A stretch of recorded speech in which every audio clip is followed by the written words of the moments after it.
Hello, my name is Diana Miclea. I'm a lecturer at Molecular Sciences Department of Haţieganu University of Medicine and Pharmacy of Cluj-Napoca, and I would like to share with you data about the way we do genetic evaluation of patients with neurodevelopmental disorders, also in accordance with evidence-based recommendation. These disorders gather 6 main groups according to Diagnostic and Statistical Manual of Mental Disorders, a reference manual that defines and classifies mental disorders.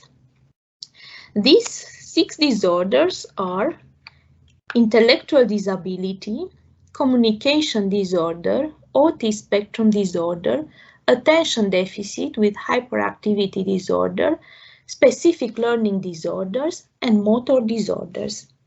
Also, many other pathologies are related as pathogenic pathways and somehow can be attached to neurodevelopmental disorders such as epilepsy, schizophrenia, bipolar disorders, sleep disorders, anxiety disorder, gender dysphoria, and many others.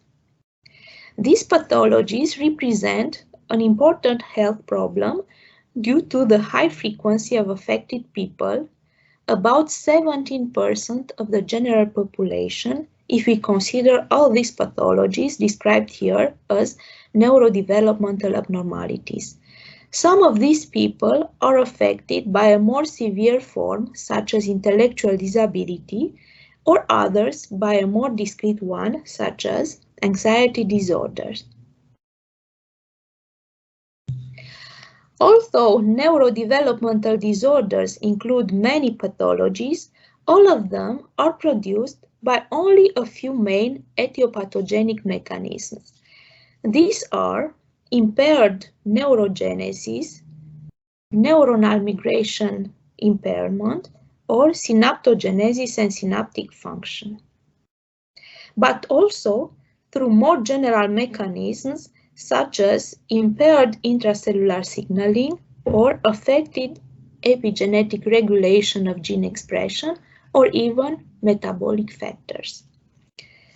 All these pathways, when functional, leads to neuronal homeostasis, a good neuronal homeostasis, and if there is an impairment of one or even more pathways in the same patient, the imbalance of neuronal homeostasis leads to the disease.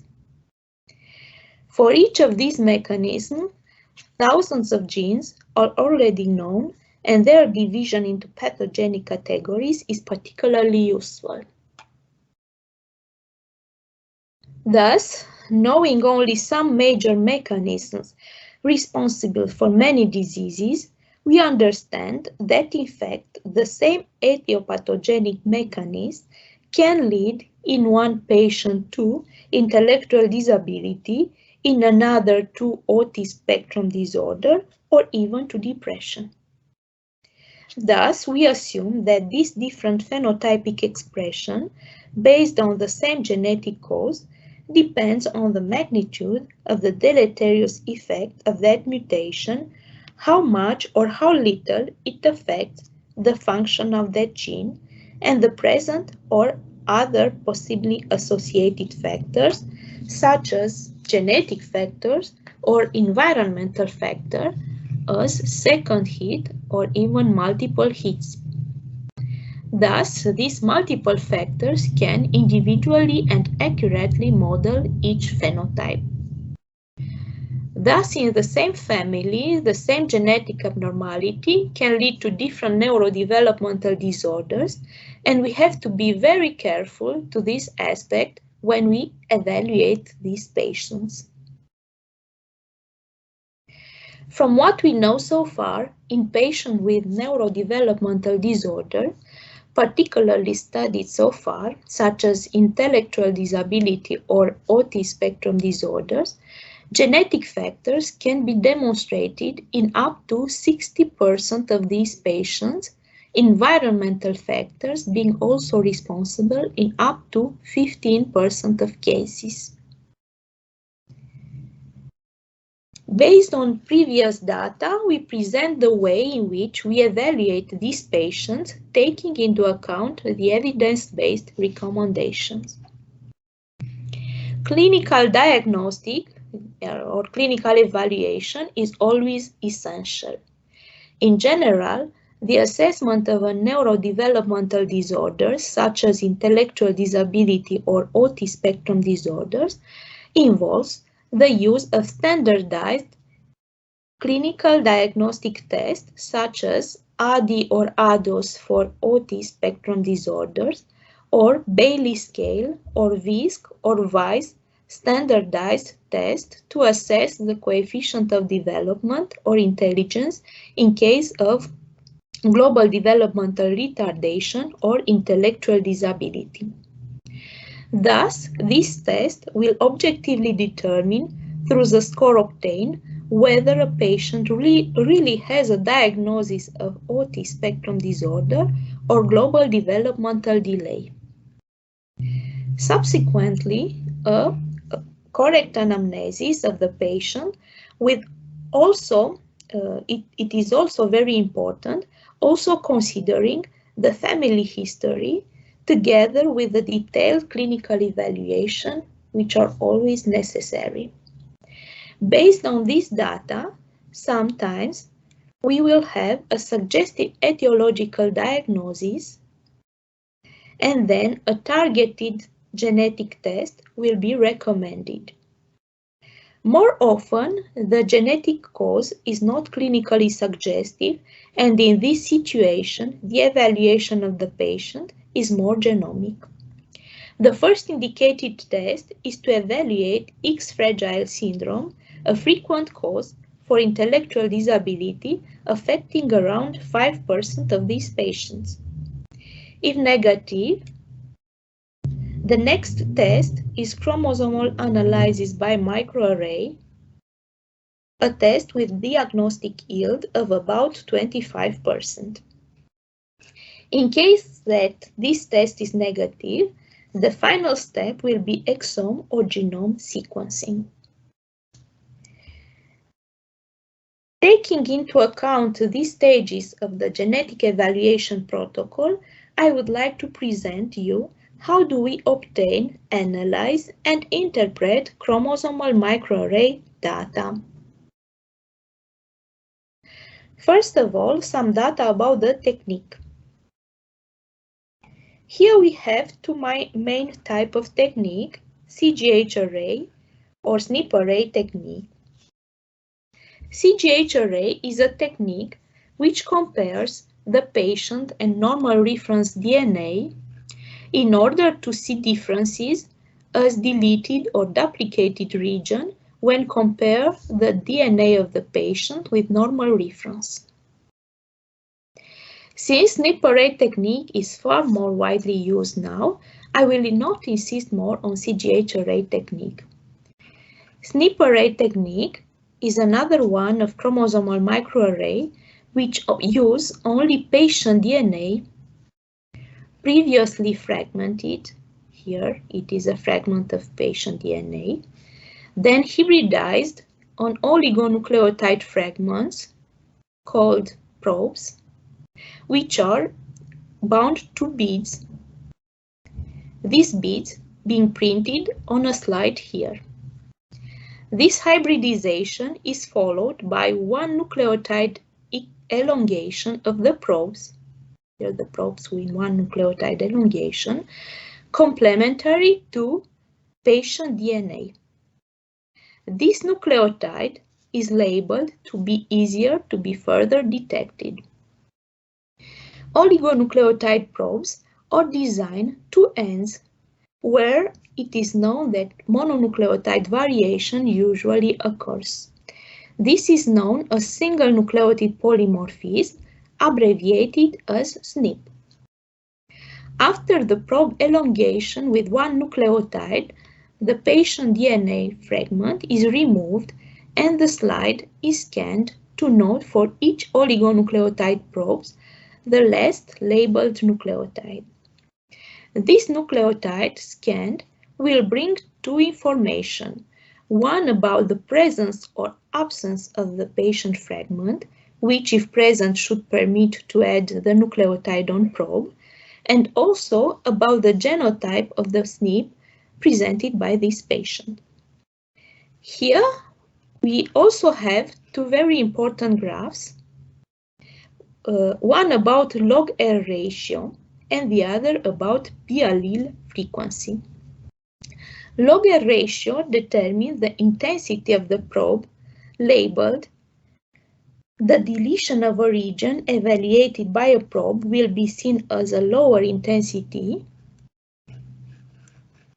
here, and the duplication as a higher intensity point compared to normal biallelic intensity seen as middle line at 0 level usually. Each probe is noted by a point here. At the same time, on B allele frequency graph, we observe the presence of heterozygous or homozygous points.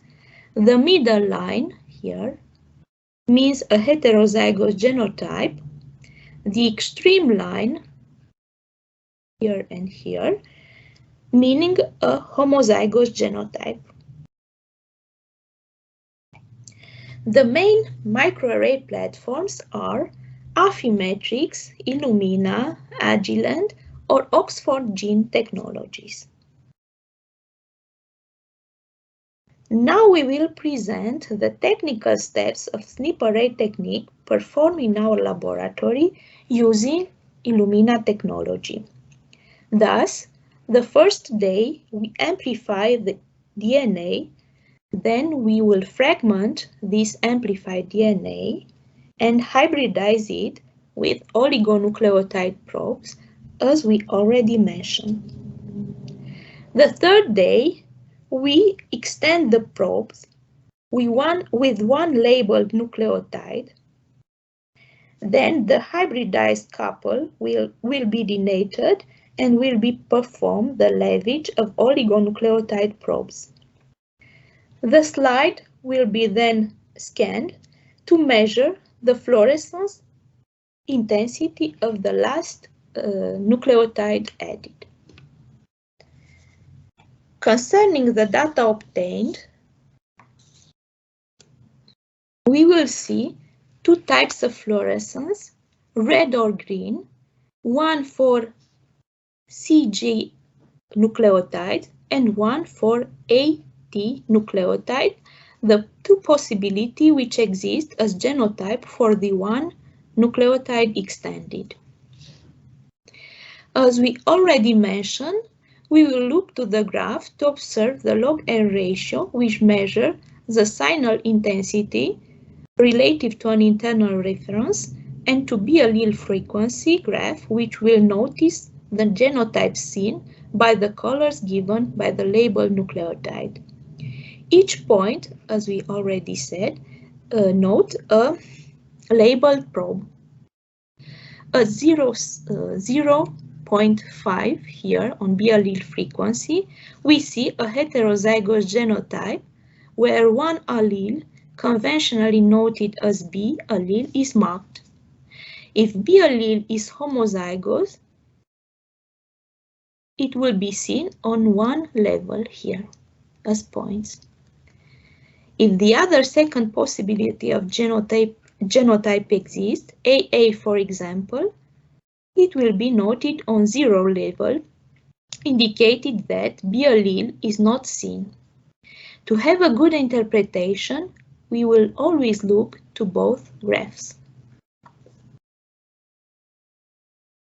Here we have an example of deletion and one of duplication, both seen on log-R ratio graph, the intensity graph as we already said, a lower intensity meaning a deletion, a higher intensity compared to normal B allelic line meaning a duplication. B allele frequency graph is in accordance to this observation.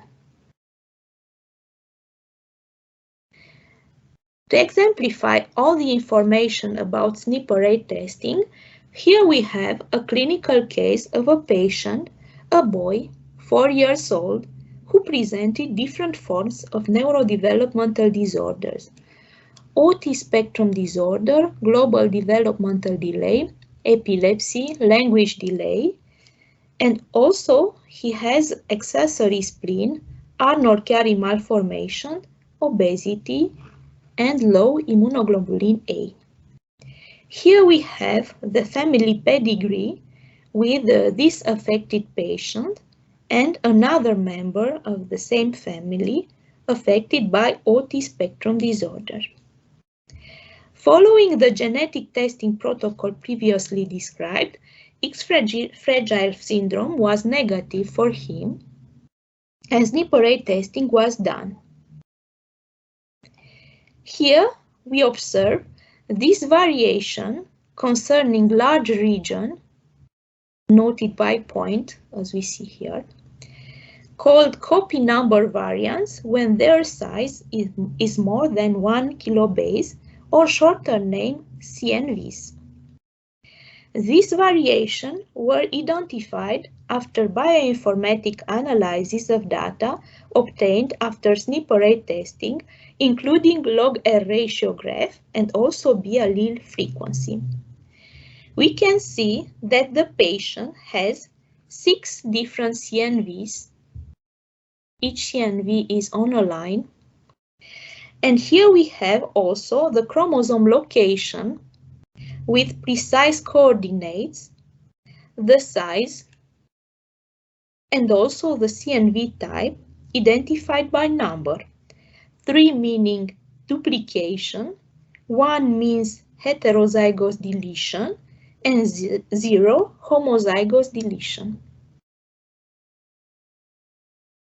Usually, the deletion are more severe than the duplications, and larger regions containing more genes usually involve more severe phenotype than smaller regions. These regions could be already noted in different databases, and we can verify their classification as pathogenic, benign, or with unknown significance. The involved genes are also very important in interpretation, and these must be verified in different databases, the most important being OMIM database concerning the morbid human genes and also candida genes, meaning genes associated with human pathology.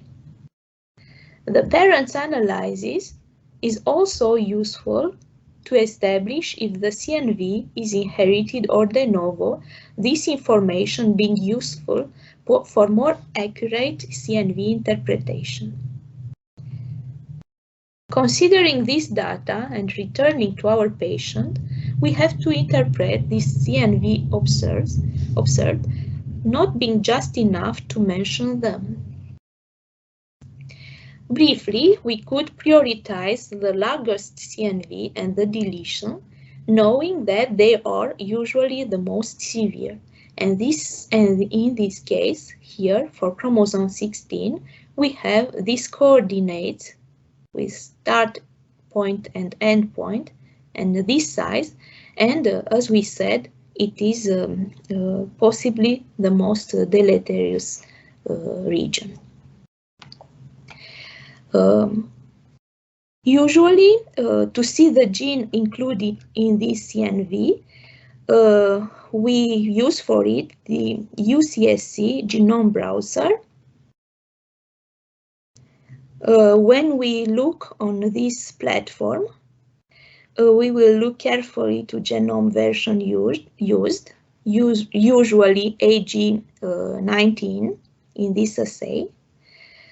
An important feature of this platform is that through UCSC browser, fortunately, a free access platform, we have access to several databases and platforms needed for analysis and interpretation, including databases related to gene data, phenotype and clinical data, expression and gene regulation, and also human variation. For the largest CNV presented here by the patient on chromosome 16, a deletion, yes, we'll verify the coordinates on UCSC, and we observe for the coordinates given by the patient. We have here a deletion with a quite important number of genes.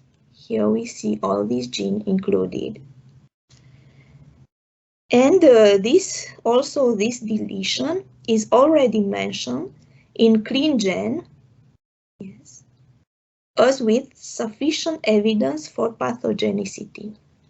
This means that this region is already classified as pathogenic, and we already find the cause for the neurodevelopmental disorder of our patient. We know that this is a 16p11.2 recurrent deletion. It is known as proximal deletion between BP4 and BP5 point, very well known as associated, as we said, with neurodevelopmental disorder, usually with autism spectrum disorder, intellectual disability, and very often with obesity, as is our patient. Of course, we have to verify all the other CNVs. We also verified and classified them before as benign. Even if we have already a pathogenic CNV, as observed here, we always must verify a possible second hit by analysis of other CNVs presented, as we already saw to our patient. Understanding this technique, also by this clinical example, we extract some advantages and also limitation. Between the advantages of the technique, we know it is a pangenomic technique at a very good resolution, up to 1 kilobase, which could be useful in detection of genomic rearrangement in almost 25% of patients with neurodevelopmental disorders. SNP array technique can also detect the genotype, thus the disomy can be detected. SNP array technique, it also can identify the mosaics. It permits the delineation of new syndrome, more due to the duplication, the newest syndrome known. And another good advantage of this technique is that it contributes to functional understanding of unknown gene before, comparing different patients with overlapping CNVs, and thus restraining more precise the gene or region correlated with one phenotypic features. Among the limitations, a very important one is given by the impossibility of establishing in some situations the pathogenicity or benignity of a variant, and thus the uncertainty related to it could be very stressful, especially if we talk about the prenatal period. Another important limitation could be the impossibility of detecting the balanced rearrangements. This technique may also reveal unwanted incidental information such as unknown consanguinity or a diagnosis of disease with adult onset, sometimes cancer predisposition or other severe disease with later onset. We can conclude that chromosomal microarray analysis such as SNP array or CGH array or pangenomic analysis with a good resolution up to 1 kilobase, but which can determine only unbalanced CNVs. This technique significantly increases the diagnostic percentage in neurodevelopmental disorders up to 25%, improving further clinical management. Thus, the guidelines indicated as a first-tier test for etiological diagnosis in neurodevelopmental disorders. Now we will go further to the second problem that I would like to solve together with you. How do we obtain, analyze, and interpret sequencing data, usually exome data, in our lab? A technique very useful in diagnostic of monogenic and oligogenic forms of neurodevelopmental disorders. First of all, some data about the technique. Usually, next-generation sequencing technology is mainly divided in two categories, one about short-read sequencing and another about long-read sequencing, as if we were trying to assemble genetic information by sequencing small fragments, as we see here, or by sequencing large fragments, each with advantages or disadvantages. More robust and accurate is short-read sequencing. The second is a newer technique from which today there are many hopes. There are also many sequencing platforms. The one that we use is based on Illumina principle. We are also attracted to third-generation platforms. These are dedicated more to long reads. Long-read sequencing will be more useful for structural variation identification, even if it could have more error rates than shorter reads. Now some technical things. As we proceed in our lab, we fragment the DNA, at the same time inserting at both ends similar oligonucleotide sequences for all the fragments, so that at the subsequent amplification by PCR, we will use common primers for all the fragments. In PCR reaction, adapters common to all fragments and specific to the platform used will be also inserted, as well as specific indexes for each patient. In a further step, the DNA of different patients will be mixed and the indexes will be useful to distinguish the information of different patients. The amplification of the fragments is followed by the selection of those that are targeted by a specific assay, such as gene panel or exome analysis for all coding genomic regions. The selection of the target regions is made by hybridizing probes complementary to these sequences. These probes contain biotin and attached to target region can be selected. This biotin can be selected by magnetic beads with treptavidin, knowing their affinity. Thus, the probes, together with targeted DNA fragments of interest, will be selected from the other fragments by an external magnet. To validate these steps before sequencing, we will quantify the DNA obtained and we will verify the size of these fragments to correspond to our application.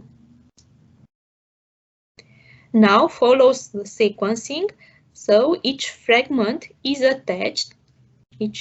obtained is attached to a flow cell by hybridizing the adapters and common adapters of fragments to adapters printed on flow cell. Then follows cluster synthesis or formation by amplification of hybridized fragment. Then the sequencing of all the amplified fragments will follow.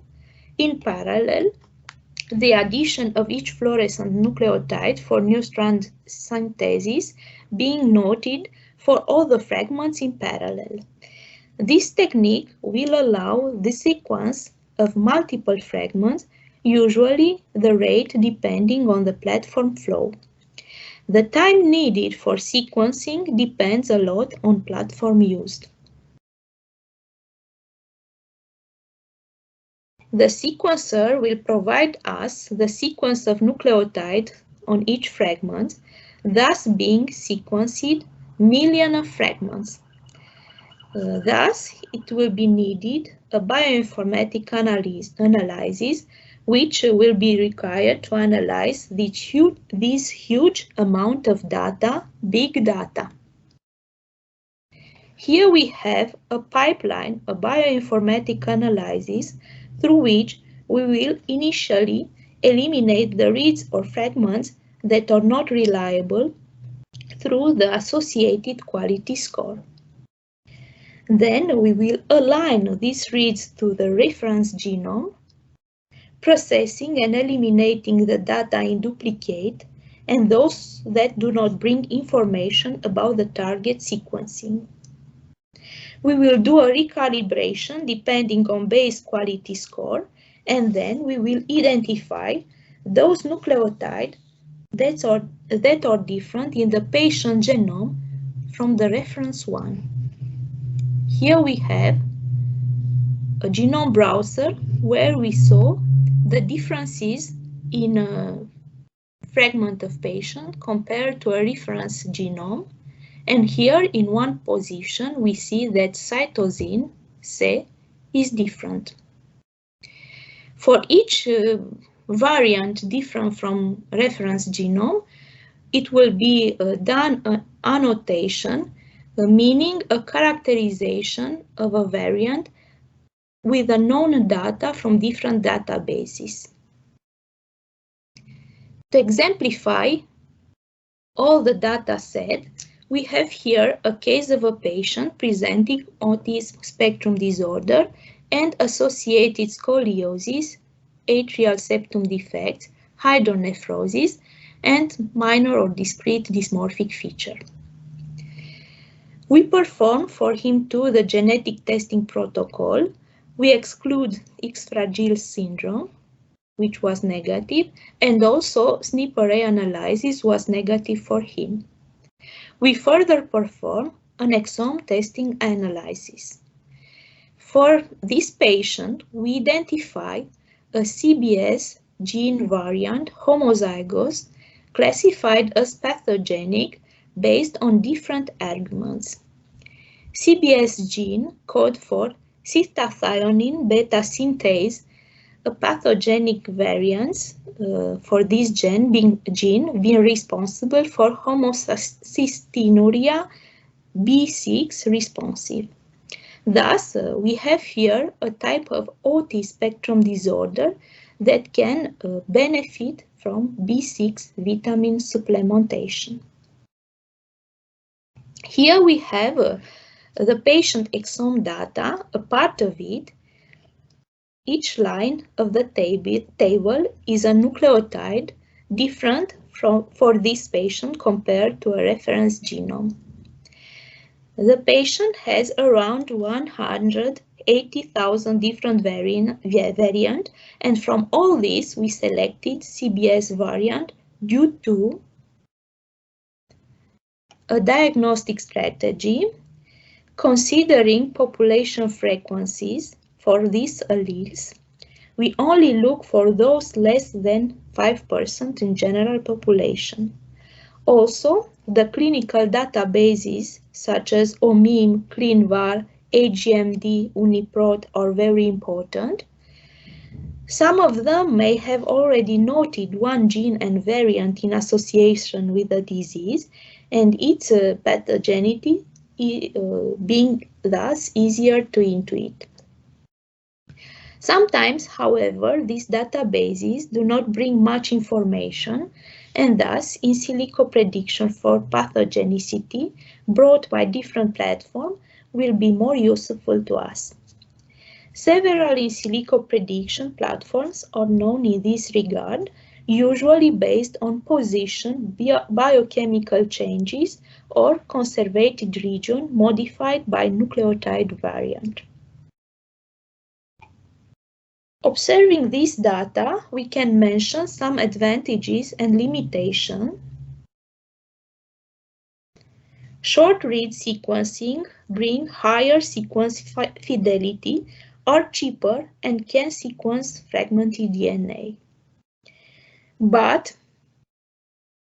has not a higher performance to identify large structural variants as longer read sequencing do. However, long read sequencing has lower accuracy per read and brings more bioinformatic challenges due to its novelty or high error in base allocation. Functional studies are and will be of greater importance for overcome the uncertainties in case of one variant or one region as CNV. And we have here more examples of options that we have for functional validation of genomic changes. To conclude about next generation sequencing, we can say that it identifies the single nucleotide variants, indels, or even larger structural variation. It is useful for the diagnosis in up to 35% of cases with neurodevelopmental disorders, sometimes bringing a target therapy as we saw in our case. The most important messages of this presentation are: neurodevelopmental disorders are frequent disorders and have been shown to be genetically determined in 60% of cases. This percentage is observed due to novel technology, genomic technology now available, and I believe that practical knowledge about genomic technologies allows a precise comprehension about their performance and limitation in real life. And of course, this limitation could always bring new ideas and challenges as the functional studies. Thank you for your attention, and also to all my colleagues from the university and beyond for all the knowledge, time, equipment shared with us to sustain this activity of genetic testing in neurodevelopmental disorders, and we hope to adapt further to the novelties and necessities that the future will bring.